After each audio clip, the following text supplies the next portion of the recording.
Thyroid அதிகமாக இருந்தாலும் சரி, கம்மியாக இருந்தாலும் சில கட்டி மாதிரி சதைக்கட்டி அப்படின்னு சொல்லுவாங்க. அது எங்கேயாவது இருந்ததுன்னா, அதுவும் மெயினாக வந்து சர்வீக்ஸில் இருந்தது.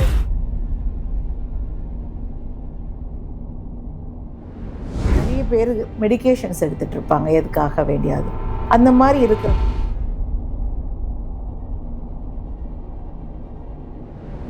டூ மச் ஆஃப் எக்ஸசைஸ் பண்ணுறது, அதாவது திடீர்னு ரொம்ப எக்ஸசைஸ் பண்ணுவாங்க. அந்த மாதிரி இருக்கும் பொழுது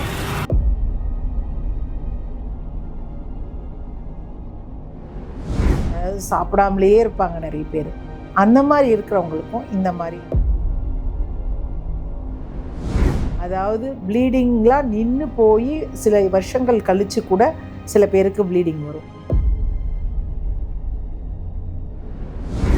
நியூலி மேரிட் கப்பலில் சம்டைம்ஸ் கான்டாக்ட் இருக்கும்போது அப்பப்போ கொஞ்சம் ப்ளீடிங் வரும். நீங்கள் life style modification and exercise பண்ணிங்கன்னா அந்த இர்ரெகுலாரிட்டி கம்மியாகிறதுக்கு வாய்ப்பு இருக்குது. சில நேரங்களில் ப்ரெக்னென்சியுமே தெரியாமல் சில பேர் இர்ரெகுலர் பீரியட்ஸ் அப்படின்னு நினைப்பாங்க.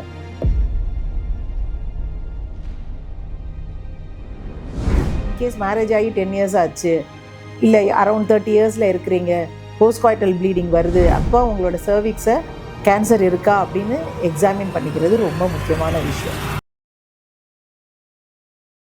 I am Dr. Elarisi, gynecologist, obstetrician, infertility specialist and laparoscopic surgeon, Mahalakshmi Multispeciality Hospital, Ulundurpet.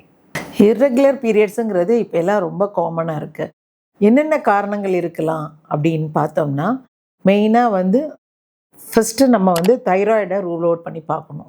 Thyroid அதிகமாக இருந்தாலும் சரி, தைராய்டு கம்மியாக இருந்தாலும் சரி, இர்ரெகுலர் பீரியட்ஸ் வர்றதுக்கு வாய்ப்பு இருக்குது. அதை தவிர வெயிட்டு, அதிகமான வெயிட் இருந்ததுன்னா கண்டிப்பாக வந்து பீரியட்ஸ் தள்ளி போயிட்டு அதுக்கப்புறமா பீரியட்ஸ் வரும், இல்லை இர்ரெகுலராக முன்னாடி ஸ்பாட்டிங் ஆகிறதுக்கும் வாய்ப்பு இருக்குது. அதுக்கப்புறம் பார்த்திங்கன்னா ஃபைப்ராய்டு, யூட்ரஸில் வந்து சில கட்டி மாதிரி சதைக்கட்டி அப்படின்னு சொல்லுவாங்க. அது எங்கேயாவது இருந்ததுன்னா, அதுவும் மெயினாக வந்து சர்வீக்ஸில் இருந்தது அப்படின்னா, சர்வீக்ஸ்லேருந்து சில நேரங்களில் தொங்கிட்டு கூட வெளியில் இருக்கும்.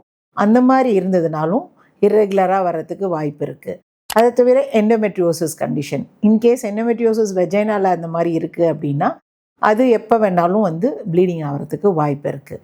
அதை தவிர மெடிக்கேஷன்ஸ், நிறைய பேர் மெடிக்கேஷன்ஸ் எடுத்துகிட்டு இருப்பாங்க எதுக்காக வேண்டியாது. அந்த மாதிரி இருக்கிறதுனால அது ஹார்மோனல் எஃபெக்ட் பாடியில் கொடுத்து அதனால இர்ரெகுலர் பீரியட்ஸ் வர்றதுக்கு வாய்ப்பு இருக்குது. அதை தவிர ஓசிபிள்ஸ் எடுத்துப்பாங்க நிறைய பேர், கான்ட்ராசெப்ஷன்காண்டி, இல்லை வேறு டாக்டர்ஸ் வந்து வேறு ஓவேரியன் சிஸ்டுக்காண்டியோ இல்லை அடினோமயோசிஸ்காண்டியோ ரெக்கமெண்ட் பண்ணியிருப்பாங்க.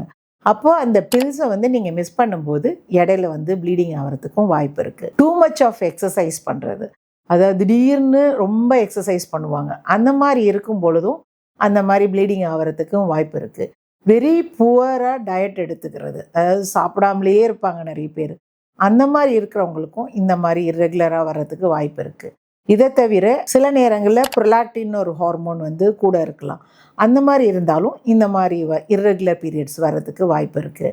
இன்கேஸ் பெரிமெனபாசல், அதாவது பீரியட்ஸ் நிற்க போகிற டைம் அப்படி இருக்குது அப்படின்னா அவங்களுக்கு இந்த மாதிரி ஃபைப்ராய்டு, அடினோமயோசிஸ், இல்லை சர்விக்ஸில் வேறு ஏதாவது தொந்தரவு இருந்து, அதாவது சின்ன பாலிப் மாதிரி இருந்து அந்த மாதிரி வர்றதுக்கும் வாய்ப்பு இருக்குது. அதை தவிர போஸ்ட் மெனபாசல், அதாவது ப்ளீடிங்லாம் நின்று போய் சில வருஷங்கள் கழித்து கூட சில பேருக்கு ப்ளீடிங் வரும். அந்த மாதிரி வருது அப்படின்னா கண்டிப்பாக நீங்கள் வந்து மவுத்தில் கேன்சர் இருக்கா, இல்லை எண்டோமெட்ரியம் கேன்சர் இருக்கா, இல்லை ஓவரியில் கேன்சர் இருக்கா, அந்த மாதிரியெல்லாம் வந்து செக் பண்ணி பார்க்கணும். நியூலி மேரிட் கப்பலில் சம்டைம்ஸ் கான்டாக்ட் இருக்கும்போது அப்பப்போ கொஞ்சம் ப்ளீடிங் வர்றதுக்கு வாய்ப்பு இருக்குது. அது வந்து வெரி காமன்.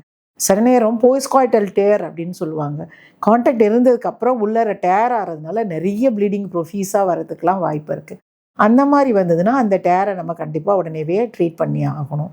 அதை தவிர பார்த்திங்கன்னாக்கா லோக்கல் இன்ஃப்ளமேஷன், அதாவது சின்ன சின்ன புண்ணுங்கள் வரலாம், இல்லை நிறைய இச்சிங் இருந்து நிறைய சொரிஞ்சு விட்டு அந்த மாதிரி வரலாம், இல்லை வைரல் இன்ஃபெக்ஷன் அந்த மாதிரி லோக்கல் ஸ்கின்னில் வர்றதுனாலையும் சம்டைம்ஸ் ப்ளீடிங் ஆகிறதுக்கு வாய்ப்பு இருக்குது.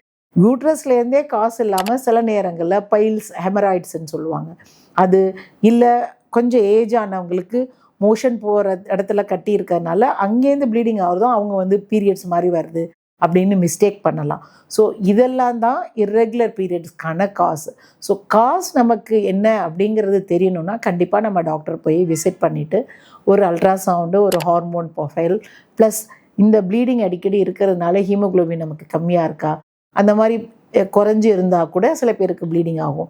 இதை தவிர பிளட் கிளாட்டிங் மெக்கானிசம் சில பேருக்கு டிஸ்டர்ப் ஆகிருக்கும். லோ பிளேட்லெட் இருக்கலாம், இல்லை சில பேருக்கு ப்ளீடிங் டைம் கிளாட்டிங் டைம் கரெக்டாக இருக்காது. அவங்களுக்கு எல்லாமே கூட இந்த மாதிரி இர்ரெகுலர் பீரியட்ஸ் வரலாம். ஸோ சில நேரங்களில் ப்ரெக்னென்சி ஆகி 40 டேஸ்க்குள்ளே பார்த்தீங்கன்னா சில பேருக்கு இர்ரெகுலராக ஸ்பாட்டிங் அந்த மாதிரி படும். அதெல்லாம் நார்மல் தான். சில பேர் இன்ட்ராய்ட்ரைட் டிவைஸ் வச்சுருப்பாங்க. அந்த டிவைஸ் வச்சுருந்தாலும் அந்த மாதிரி ஹார்மோனல் சேஞ்சஸ்னால அந்த மாதிரி இடையில படுறதுக்கு வாய்ப்பு இருக்குது. ஸோ இதெல்லாம் என்ன காஸ் அப்படின்னு நீங்கள் டாக்டர்கிட்ட தெரிஞ்சு அதை கரெக்ட் பண்ணால் நார்மல் ஆகிறதுக்கு வாய்ப்பு இருக்குது. இன்கேஸ் பிசிஓஎஸ்னால வருது அப்படின்னா நீங்கள் life style modification and exercise பண்ணிங்கன்னா அந்த இர்ரெகுலாரிட்டி கம்மியாகிறதுக்கு வாய்ப்பு இருக்குது. சில நேரங்களில் ப்ரெக்னென்சியுமே தெரியாமல் சில பேர் இர்ரெகுலர் பீரியட்ஸ் அப்படின்னு நினைப்பாங்க. ஃபஸ்ட்டு ஒரு ஸ்பாட்டிங் இருக்கும், அதுக்கப்புறம் ஒரு ஸ்பாட்டிங் இருக்கும். ஸோ பீரியட்ஸ் வந்துருச்சு அப்படின்னு நினைப்பாங்க. அது ப்ரெக்னென்சி உள்ளார இருக்கிறதுக்கு வாய்ப்பு இருக்குது. அந்த மாதிரி சில நேரம் எக்டோபிக் ப்ரெக்னென்சி கூட டியூப்பில் தங்கியிருக்கும், அது பார்த்தீங்கன்னா ஸ்பாட்டிங் மாதிரி தெரியும். ஸோ பீரியட்ஸ் வந்துருச்சு அப்படின்னு நினச்சி விடுவாங்க. அந்த மாதிரி இர்ரெகுலர் பீரியட்ஸ் இருந்ததுன்னா கண்டிப்பாக நீங்கள் ப்ரெக்னென்சி கிட்டு வாங்கி பார்த்துருங்க. அந்த மாதிரி பாசிட்டிவ் இருந்ததுன்னா கண்டிப்பாக ஸ்கேன் பண்ணி பார்க்கணும். ஈவன் இன் ப்ரெக்னென்சிலையுமே கூட இந்த மாதிரி இர்ரெகுலராக ஸ்பாட்டிங் ஆகிறதுக்கு நிறைய பேருக்கு சான்சஸ் இருக்குது. அதனால நம்ம ஏர்லியராக ஸ்கேன் பண்ணி நம்ம பார்த்துக்கிறது நல்லது. இர்ரெகுலர் பீரியட்ஸ்னு சொல்லும்போது நான் கண்டிப்பாக போஸ்ட்காய்டல் ப்ளீடிங்கை பற்றியும் சொல்ல வேண்டியது இருக்குது. இன்கேஸ் மேரேஜ் ஆகி 10 இயர்ஸ்க்கு அப்புறமோ இல்லை 30 இயர்ஸ்க்கு அப்புறமோ காய்டஸ், அதாவது ஹஸ்பண்டோட சேர்ந்துருந்ததுக்கப்புறமா ப்ளீடிங் இருக்குன்னா கண்டிப்பாக உங்களோட சர்விக்ஸை எக்ஸாமின் பண்ணி பார்த்துக்கணும்.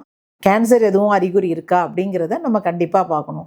அதுவுமே இர்ரெகுலர் பீரியட்ஸ் மாதிரி தான் ப்ரெசென்ட் ஆகும். இர்ரெகுலர் பீரியட்ஸுங்கிறது ஒரு பெரிய ப்ராப்ளம் இல்லை. இது ஈஸிலி கரெக்டபிள் தான். இந்த மாதிரி இன்ஃபர்மேஷனுக்கு ஃபாலோ ஃபார் மோர்.